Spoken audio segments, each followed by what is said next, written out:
Okay, I don't really have an intro for this video because I already got ahead of myself and started taking this car apart. And then I remembered I'm supposed to film these things. We've got a B8 Audi A4. I'm not even sure what year it is. I'm doing bags install. We got airlift management, I think.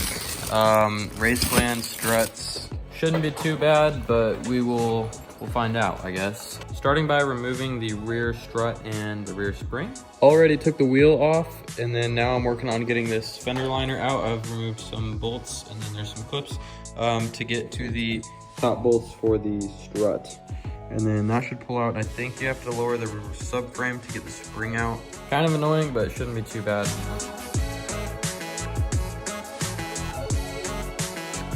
All right, that fender liner was pretty bad to get out, but we got it out, and it looks like there's just 2 bolts holding in the strut at the top, and then there's 1 bolt holding it down on the bottom. So that should be easy to take out, and then we'll probably take the other side out first before lowering the subframe to get the springs out, and then swapping them in the strut will be easy. And then we have to do a little bit of modification. We have to extend this hole here, this grommet comes out, and then extend that hole there to get the bag in there. Okay, so we got the old strut out, and I noticed on the other side, for the bottom, there's like a rubber grommet thing that goes around it. That was not on this side, so I'm hoping we don't need that for the bags, but I still gotta look into that. And it was just those two bolts up top, and then 1 down here on the bottom. It was pretty easy to get out. So now I gotta do the same thing on the other side. Haven't even taken the wheel off, so I gotta get the wheel off, fight with the fender liner, and then get the strut out on this side as well. Then it also looks like I'm gonna have to do some parts transferring. Looks like this, I don't know what you call that, top hat or whatever this piece is here. It looks like I'm gonna have to transfer that over to here. Haven't looked into how to do that yet. Looks like this piece probably pops off. And then hopefully that just goes right on there. This right here is a perfect representation of how working on this car has gone so far. Just about every bolt has been like ridiculously hard to get out. Perks of living in the rust belt. That was the only socket that I had that fits that bolt. It was the bolt for the bottom of the rear strut. I don't have anything else that fits it. So I'm probably gonna have to go to the hardware store and buy another socket. That's what I get for using a spark plug socket, I guess.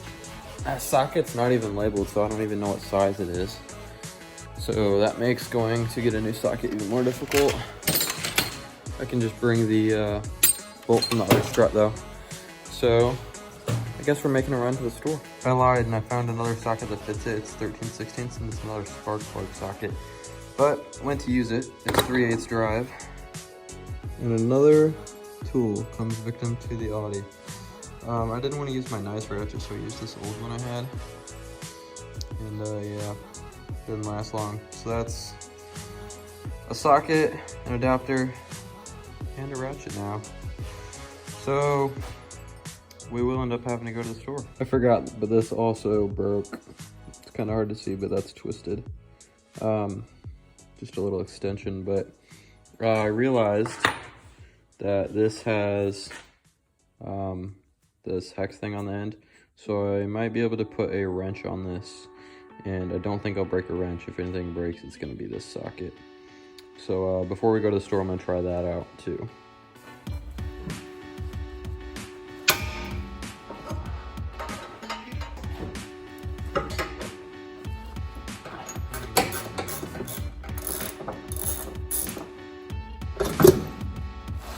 We can go ahead and add one more victim.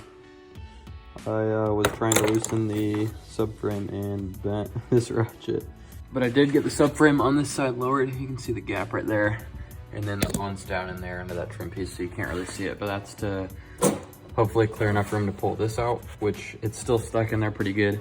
I'm hoping that comes out a little bit better whenever we loosen the other side. And then we'll also probably have to stand on this or something to push that back down. All right, I got both springs out. I had to go and get these spring compressors to do so. I wasn't able to lower the subframe enough to just be able to pull them out. And I'm having trouble getting this top nut off to get the mount off, because when I spin that nut, this brown piece here just spins with it. And I don't have a way to hold that and undo the nut right now. So don't know what I'm gonna do about that, but take this grommet out and make a hole, or cut like a square out basically right here. So that way when I put the bag in where the spring goes, I can put the top nut on. Okay, it's been a while since I updated, but I got the new struts in. Got both sides in. I ended up taking that bolt for the top mount piece. I used a pipe wrench to get that off with like a shop towel around it so it didn't damage anything. And then there you can see why we had to cut that gap out so we could get that top bolt on, and then that's also where the airline connects for the bag.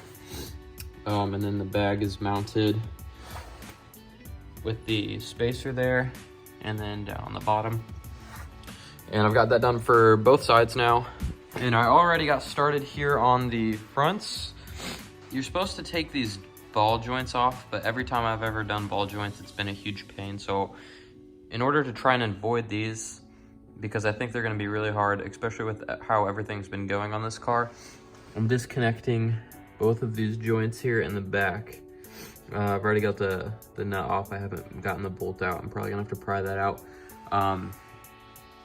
And then I already got the bolt for the strut out.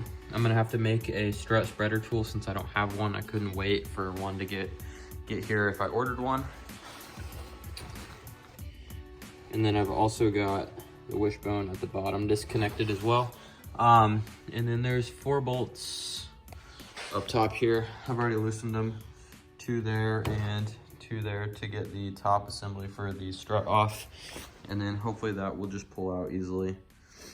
And then you have to transfer like the top half of that onto the new struts. So I managed to get that strut out. I was having a heck of a time trying to get it out. I was trying to slide it down in this collar here, the strut spreader thing or whatever. There's a lip right there on the bottom that I did not see, so you can't slide it down. You have to pull it out from the top. So I ended up having to disconnect the sway bar right there. Then you can drop that down, which gives you room to lift it up out without hitting the top. You also have to use a jack to lower this down. I did get these out, so I didn't have to mess with the joints. But when those comes out, the whole thing will come down, so you gotta support it with a jack. And then to give yourself more room, I disconnected this wheel speed sensor there. That goes in right down there. To give myself more room to drop that down to be able to fit that massive strut out of the wheel well. Okay, I just got the front strut out on the other side, and I realized I forgot to explain what I'm doing for the strut spreader. I didn't have time to order one, so what I did is used Allen keys. I got the biggest Allen key that could fit in that slot there, and then whenever I turned it, it would spread it a little bit, and then I just used one step up bigger of an Allen key and put that one in there, then pulled the smaller one out, and then just kept stepping up Allen key sizes until I got to one that was big enough to spread that seat out enough for the strut to slide out. But here's that strut. I just have to transfer this top hat. I have to take that bolt off, and this is what I'm talking about when I say I have to use the pipe wrench. It's a little more difficult on these ones because there's the coil spring in the way. But what I've been doing is I'll just lay that down, slide this cover down here, and then slip a pipe wrench right there with like a shop rag in it. And then hold that and undo this bolt up top here. And then I do use spring compressors on that because those springs are pushing that top hat out. So if you don't, it'll launch that off. And you definitely don't want to do that because you can hurt yourself. So I used these spring compressors, the same ones I used to get the rear springs out. You can rent them for free at O'Reilly's or AutoZone or wherever. So I'm gonna go ahead and get that transferred over to this air strut. And then once I get that back in the car, all of the actual suspension work will be done. And then we can start running airlines and setting up the compressor.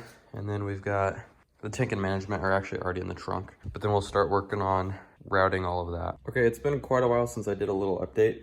I don't even remember what the last update was, but all the suspension's in, the actual struts and everything's all in, and I'm working on the airlines now.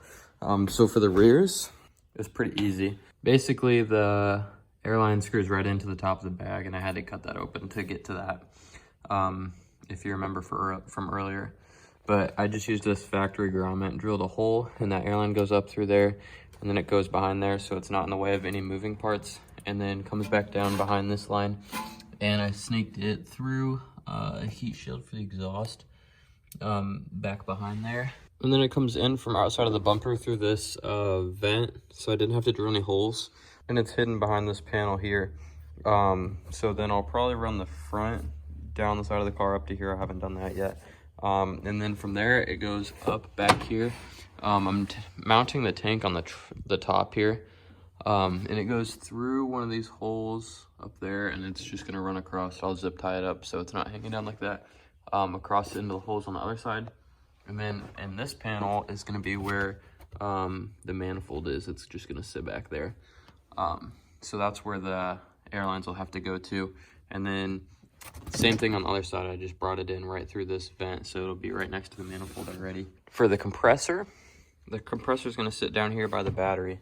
And this line, I haven't ran it yet, but this line will be able to go just like down with one of these here. I'll probably come up with this line here, and then it'll go right behind there and into the same compartment that other one's in. And then it'll just come up right to the tank where I already have that brass fitting, and then that will just go right into that panel. So everything will be pretty much hidden. Not going with any fancy trunk setup or anything. Keeping it pretty minimal, mostly hidden. So we'll just have that tank on the top. We wanted to keep trunk space. But the spare tire will still fit in there. All the tools will still fit in there too. So that's cool that we'll be able to keep all of that. So I'm gonna keep working on getting these airlines ran, and I'm not sure when the next update will be. Okay, so the tank is fully mounted, and I've got all of the fittings in as well. You can kind of see on that side. And then I've got both airlines run from the other side for both struts on that side that go all, and everything ends up back here. I've got the management in the back there. You can kind of see it mounted in the back. And I'm just now starting doing the wiring part of this, which shouldn't be too bad.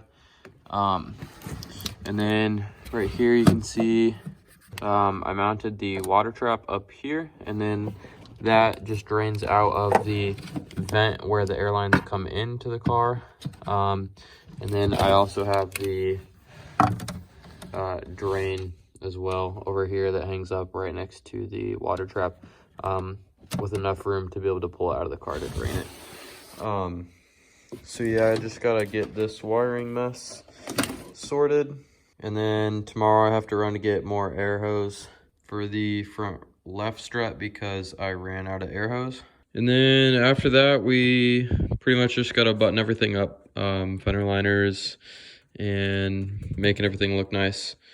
So not too much left to do, kind of on the final stretch. And I've also got the compressor mounted in.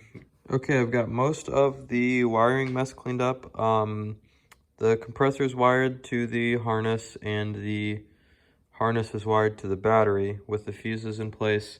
The only thing left to do is in here with that pink wire there is for an ignition source, and then so I'm probably gonna tap into one of those fuses. But I mean, other than that, really I just need to run the one airline that I don't have hose for, and run the controller up to the console where he wanted it. And then other than that, I'm pretty much done. Then just put like the fender liners and stuff back in. I'm calling it for tonight though. I'll get up early tomorrow morning, try and get the rest of this stuff knocked out.